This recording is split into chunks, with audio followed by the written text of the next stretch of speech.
d'ailleurs, Paola, tu as parlé du cercle un petit peu de la douleur. Ouais.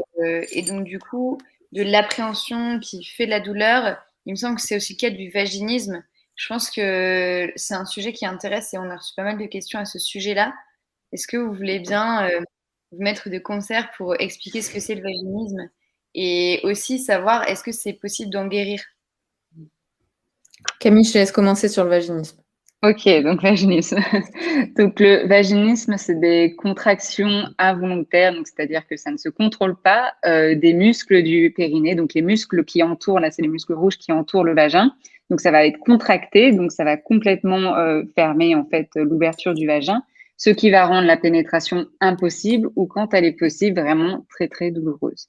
Parce que du coup les muscles sont complètement contractés à la place d'être détendus et de permettre par exemple une pénétration. Donc, ce qui est douloureux, c'est pas forcément les contractions, mais c'est plutôt parce qu'il y a pénétration, ou en tout cas tentative de pénétration, que là, ça va être douloureux. Le vaginisme peut arriver, le vaginisme peut être primaire, c'est-à-dire qu'il est là depuis le début de rapport avec pénétration, ou en tout cas tentative de pénétration, ou secondaire, c'est-à-dire que des rapports avec pénétration ont été possibles, et puis qu'à la suite d'un événement ou pas d'événement, hein, plus tard dans la vie, la personne peut être sujette à du vaginisme. Oui, ça, il faut bien le répéter. J'ai beaucoup de personnes qui nous écrivent aussi là-dessus, qui se disent, mais ça fait, enfin, j'ai eu plein de rapports où j'avais pas de problème à mettre un tampon, mais en fait, ça peut arriver plus tard et puis ça peut aussi arriver selon les situations.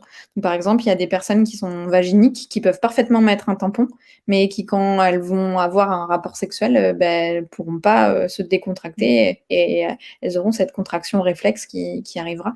Ou à l'inverse, Vaginisme partiel, ouais. ouais, voilà. Donc il peut se passer, ça peut être variable aussi, ça peut dépendre des situations, et voilà. Pardon. Ouais. Ça peut apparaître Et aussi parce qu'il y a une relation. Dans une relation, ça peut apparaître et dans une oui, autre, voilà. pas du tout. Enfin, voilà, faut vraiment voir au cas par cas aussi. Ouais. Et on parlait du coup de cercle de la douleur. Cette anticipation de la douleur qui va être provoquée par cette contraction, ou en tout cas cette tentative de pénétration malgré la contraction, va pouvoir entraîner aussi encore plus de douleur, encore plus de contraction. Donc souvent, quand on est vaginique, par exemple primaire, qu'on fait une première tentative de pénétration, que ce soit avec un doigt, un pénis, un tampon, et que ça fonctionne pas et qu'on ressent de la douleur, notre cerveau, il va inscrire cette douleur, il va s'en rappeler. Et puis la prochaine fois, on va peut-être l'anticiper un petit peu. Et donc, du coup, on va s'attendre à cette douleur. Du coup, la contraction va avoir lieu et puis la douleur va être potentiellement un petit peu plus forte. Et du coup, on va rentrer dans ce cercle vicieux où à chaque fois, en fait, comme on reparle de l'autoroute dont tu parlais tout à l'heure, je trouve que cette métaphore, elle est intéressante. Du coup, je la reprends. Ouais. Et Elle vient de ma maîtresse de stage en ah algologie, bah, donc je suis allée bah voilà. piquer. Et du coup, cette autoroute va progressivement s'agrandir et associer de plus en plus cette situation avec cette douleur. Et du coup, c'est ça le cercle vicieux qu'il faut casser, notamment par ces approches multiples quand on traite le vaginisme. Peut-être que tu veux raconter comment on guérit du vaginisme. Est-ce Est-ce qu'on qu'on peut guérit déjà? vraiment en guérir? Parce que c'est tellement quelque chose qui paraît énorme et tellement bloquant. Nous, on a beaucoup de témoignages et il y a beaucoup, beaucoup de personnes qui consultent sur Mia là-dessus. Et en fait, elles ont l'impression que c'est la fin, quoi. Qu'il n'y aura plus du tout de rapport pénétratif, que ça fait trop mal et que ça bloque. Alors qu'au final, on peut vraiment s'en sortir. Mhm. Ouais. Et c'est pareil, comme disait Paola, on peut s'en sortir en étant déjà bien accompagné avec des personnes bienveillantes et on pourra revenir là-dessus après parce que ça a son importance aussi d'être bien accompagné et d'être accompagné aussi avec une approche multidisciplinaire. Donc, c'est-à-dire qu'il y a le côté physique, effectivement, pour venir travailler cette zone du périnée, arriver à la détendre, à la conscientiser. Ça, c'est avec les kinés en périnéal. Ça peut être aussi avec les ostéos. Donc, vraiment conscientiser cette zone-là, apprendre à contracter, décontracter ces muscles-là.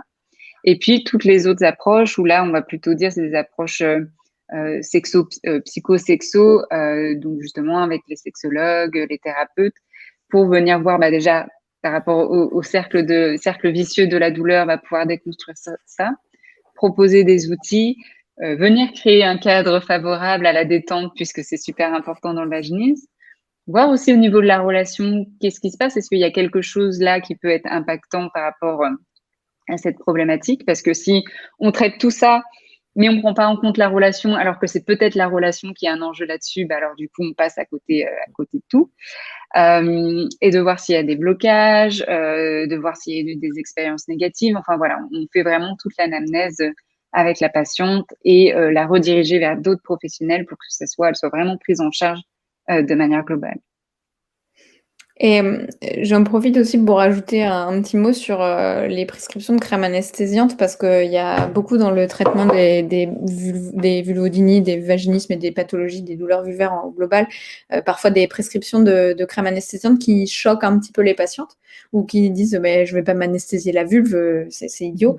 Et en fait, ce qu'on leur explique pas assez, c'est que comme on a créé ce chemin de douleur qui fait qu'on anticipe et qu'on associe systématiquement sa vulve avec la douleur, des fois, le médicament peut aider à casser aussi ce lien qui s'est créé.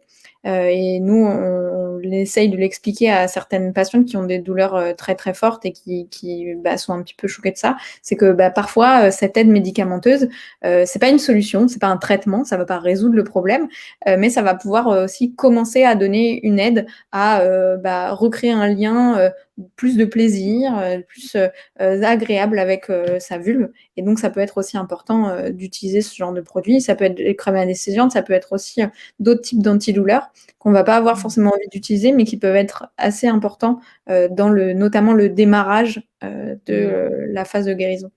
Intéressant. Donc, comme une béquille, un petit peu aussi comme le Viagra pour les personnes qui ont des problèmes érectiles, qui des fois aussi, ça peut être une béquille juste pour reprendre confiance en soi, casser ce cercle vicieux et ensuite pouvoir s'en passer et avoir et juste pouvoir expérimenter en fait du plaisir là, par rapport à ça.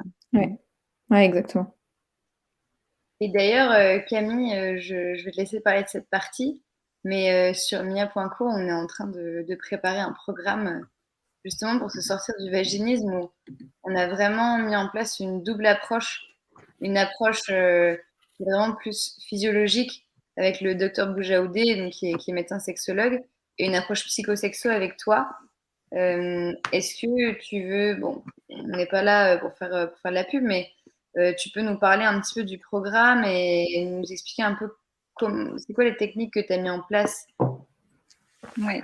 On l'a fait du coup, comme tu as dit, en plusieurs modules, en 8 modules, en divisant une partie physique et une partie psycho-sexo, puisque comme je l'ai dit juste avant, c'est super important d'avoir ces deux approches. Dans les exercices proposés, en tout cas, ce qui était intéressant, enfin en tout cas pour moi, ce qui était important, c'était d'y aller en douceur.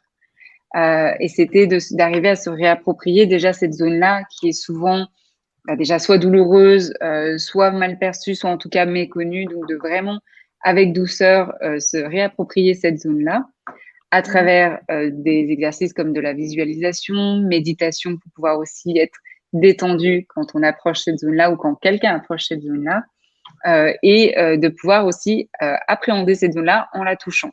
Donc avec différents exercices qui permettent différents touchés, différentes stimulations pour aller vraiment doucement arriver à gérer cette douleur et vraiment rendre la personne en fait maîtresse, en contrôle de son corps. Donc c'était vraiment l'idée d'y aller en douceur, donner du contrôle, rassurer et confiance.